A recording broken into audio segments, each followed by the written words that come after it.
I am Ferdinand Marcos, and I am the President of the Republic of the Philippines. I stand today on behalf of 110 million Filipinos. Hi everyone, hello universe, it's me again. Shout out sa inyo mga besa. But anyway, meron na sinabi dito si Senate President Tito Soto. Sabi niya, mga kababayan, dahil alam po ninyo, dahil viral ngayon ang flood control. So, ang palabas ng mga dilis, kasalanan pa ni Pangulong Marcos Jr. na kung saan siya po ang nagsiwalat, no, sa publiko na itong matagal na korupsyon sa Pilipinas. Ngayon, itong flood control na ito, alam na alam nyo mga kababayan, na since pa, dekada na po ito, nakawan sa gobyerno, na hindi man lang nalabanan or sugpuin ang mga nakaraang administrasyon. Wala, nangyari Kaya tuloy-tuloy po ang korupsyon sa Pilipinas.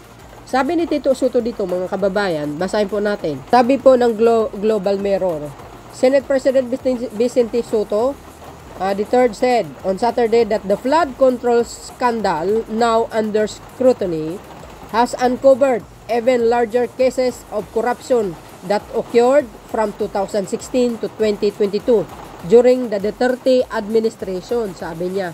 Totoo naman talaga yun In interview on DWIC's Usapang Senado, Soto explained that while the controversy came to light only under President Marcos Jr., evidence suggests this scheme were already well established in previous years. You see, mga bes, pero yung iba ang lakas loob magsalita. Kasalanan ni Pangulong Marcos pa ngayon na siya ang nagbunyag. Sino matapang na Pangulo? Nalabanan ng korupsyon. Even sa kanyang administration, si BBM lang. Sabi po rito. Ayan Ang catalyst dito yung nabuko sa Marcos administration, ang nangyari tuloy when you look back, paglingon mo, mas matindi pala. At doon pala nagsimula ang malalaki. Doon sa 2016 to 2022, sabi ni Senate President Soto. You see, totoo naman talaga. Nanamantala sila nung panahon na yan kasi hindi naman kasi naninita si Digong. Wala siyang paki. Basta lang doon lang sa Malacanang, yun lang. Well, siguro baka nagtiwala lang. Pero kahit ganun pa man, mga kababayan, dapat ang isang pinuno nag-i-inspect. Minomonitor niya kung talagang gusto niyang maging maganda ang kanyang pamumuno. Tulad ng ginawa ng Pangulo Marcos Jr. Inuusi sa alagi, binubusisi lahat-lahat. You see, na-discover niya Kaya yun masasabi natin na magaling talagang mamuno si Pangulong Marcos Jr. Ayan. So, ibig sabihin,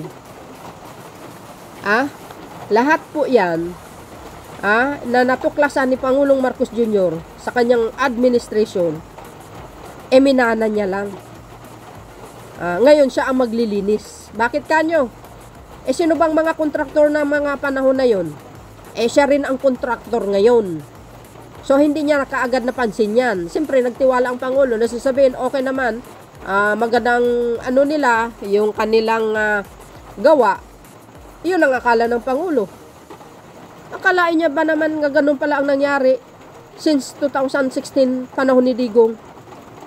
Same contractors, same official ng DPWH. Grabe, di ba? Ang tindi. Same politician. Hey, sus, Maria Joseph. Ayan. Soto stress that the revelation should be seen as part of the long-running system of graft rather than isolated incidents. Adding that the scale of corruption is only becoming clear as the investigation progresses. Malalaman natin yan magtataka na kayo kasi hindi na kayo magtataka sa sinabi ni Senator Soto. Bakit? Yung 51 billion guys, ang laki na yun. 3 years lang ni Pulong binigay sa kanya. Ang tanong, nasaan na yun?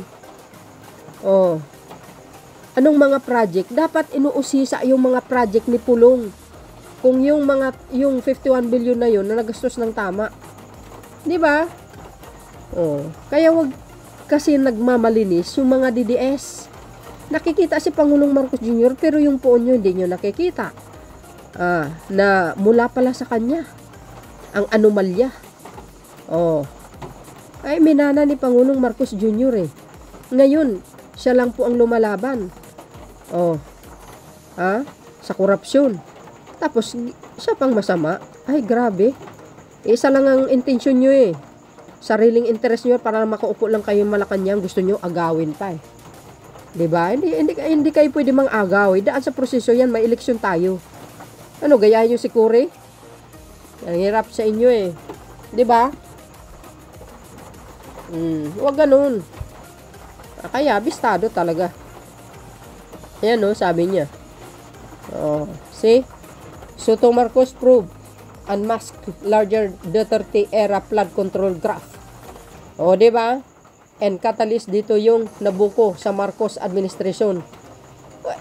Iyon natuklasan ng Pangulo Ang nangyari tuloy, when you look back, paglingon mo mas matindi pala at doon pala nagsimula ang malalaki doon sa 2016 to 2022.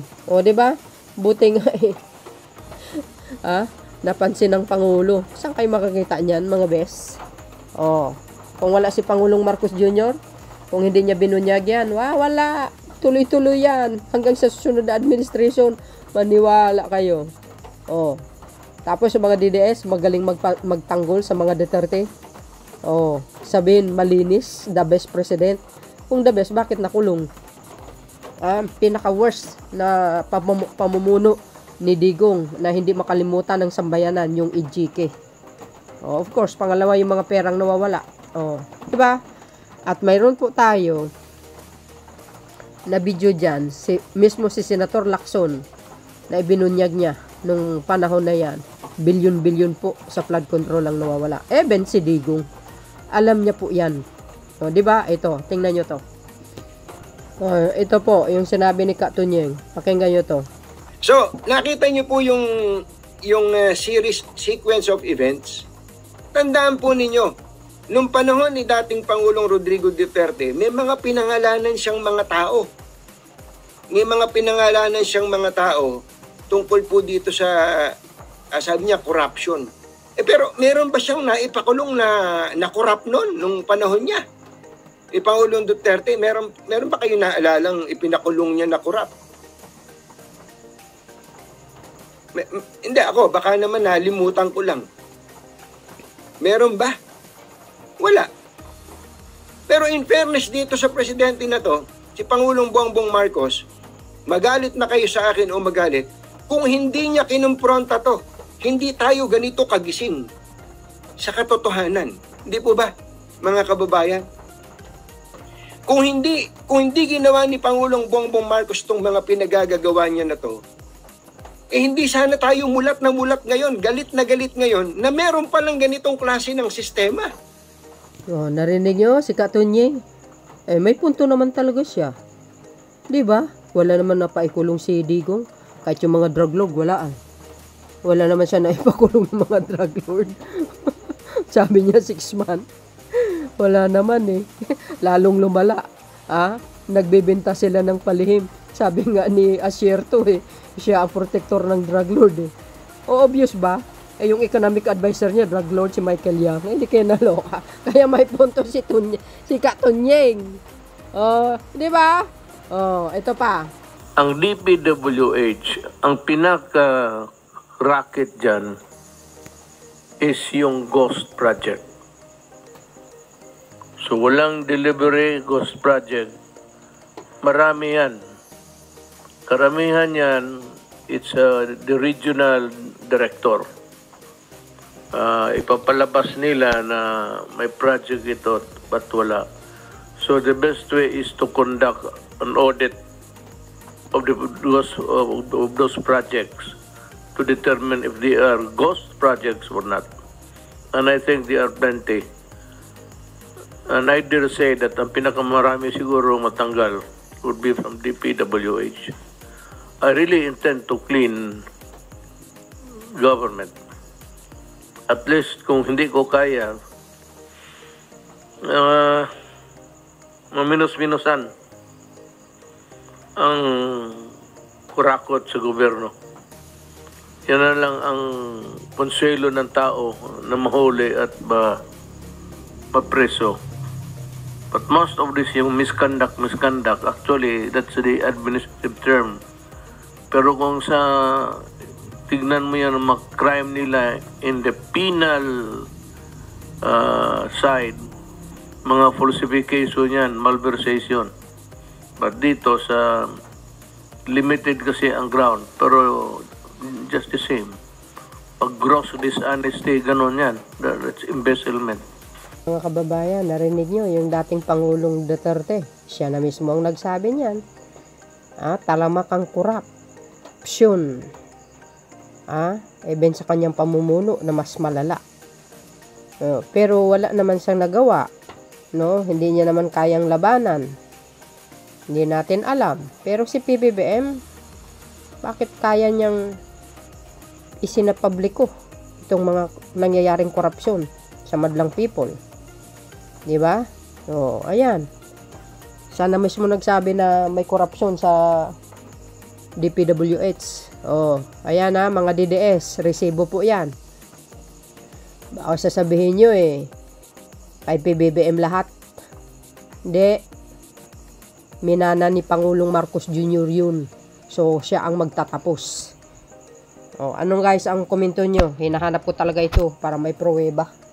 Sa mga DDS na nagmamagaling, ayan, yung pinuno nyo, yung puon nyo. Malas niya lang. Kasi yung karma, inabutan siya. Kaya ngayon, nakakulong. Wala tayong magagawa. Batas is batas. Dapat yun ang sundin.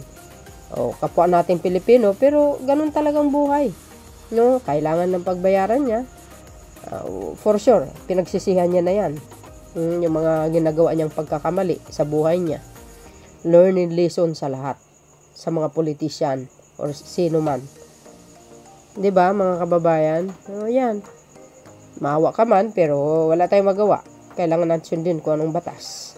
Kasi buhay ng mga Pilipinong nawala.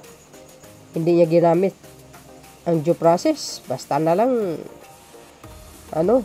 kitil dito, kitil doon. Diba, hindi naman maganda yun. O kahit naman nagkasala yung mga tao, may batas tayong sinusunod. Dapat ikulong na lang habang buhay. Kaysa naman kill. Kasi mga yan, may chance magbabago yung mga nagkakasala. Kanya lang, matanda na sila paglabas nila ng kulungan. So, yun, malinaw naman sa inyo mga bes, mga DDS, natalamak ang korupsyon sa bansang ito. I'm glad, si PBBM, talagang isipin na ko niya yan. Mahiya naman kayo. Ngayon. At least, lilinisin niya. Diba? So, yun mga kababayan, ano po ang komento nyo? Kayo na po ang balang mag-comment. See you again on my next upload. Bye. Nabagus. God bless Philippines.